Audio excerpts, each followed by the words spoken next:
Welcome to the Banker Lamp. Please enjoy the video. You need admin rights to disable OneDrive. Make sure you're signed in.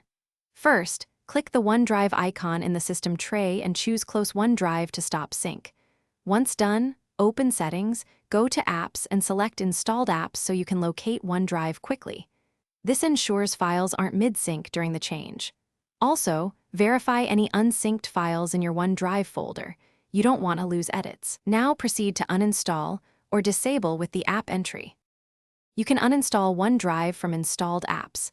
Select More Actions and choose Uninstall, which removes the app for the current user.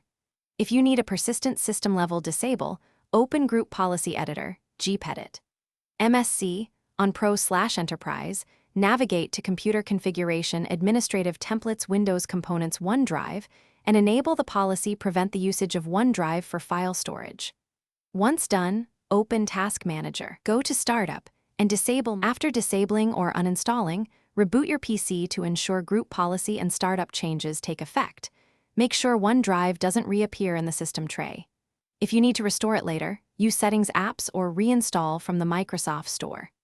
If you encounter problems, like OneDrive still syncing, open Event Viewer to look for related errors and consider running OneDrive with the /reset command to clear state. If resets fail, check local group policy or registry entries you changed and reverse them. Thanks for watching. If this was helpful, leave a like and consider subscribing. See you next time.